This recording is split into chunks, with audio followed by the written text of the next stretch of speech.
আমি যদি আমার ছেলেকেই ভালোবাসি, তাহলে আমি যদি ছেলের বউটাকে একটু ভালো রাখি, ছেলের বউটাকে ঝগড়াঝাটি কম করে ছেলের বউটাকে একটু ছাড় দেই, তাহলে কে ভালো থাকবে? বেসিক্যালি ছেলে।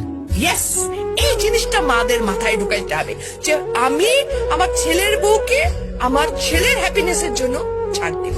সত্যিকার অর্থে যদি আমি বলবো, একটা ছেলের বিয়ে দেওয়ার পর সংসারটাকে হ্যাপি করার ক্ষেত্রে 80% ক্ষেত্রে একটা শাশুড়ির ভূমিকা অনেক, মানে ছেলের মা।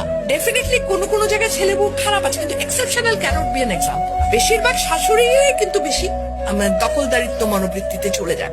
এখানটায় যদি ওনারা একটু ছাড় দিতে পারেন, ওনারা যদি একটু মনে করেন যে না, একটা যখন আমি আমার মেয়ের জামাইকে বলছি কি, আরে আমার মেয়ের জামাই কত ভালো, আমার মেয়েকে কিছুই করতে দেয় না, সারাদিন অফিস থেকে এসেও সে মেয়েকে রান্নায় হেল্প করে।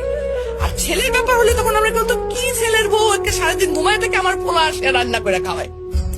একই মানুষ, কিন্তু আমরা দু রকমের মনোবৃত্তিতে যাচ্ছি, তাই না? এই জায়গা থেকে আমাদের মেয়েদের বেরিয়ে আসতে হবে। আমরা মেয়ের জামাই আসলে পোলাও কোরমার অভাব রাখি না, আর যখন ছেলের বউ তার 1/4 তো আমরা দেই না, ছেলের বউকে বলি এত নেলস তো ভালো না, আমিও তো বলছিলাম, আমি তো এত খাইতাম না। সিরিয়াসলি কিন্তু ইট হ্যাপেন্স। কিন্তু মেয়ের জামার জন্য পোলাও কোরমা করতে যদি টাকা না থাকে, আমি ঋণ করে নিয়ে এসো খাওয়াবো। রিজনটা কি? রিজনটা আমি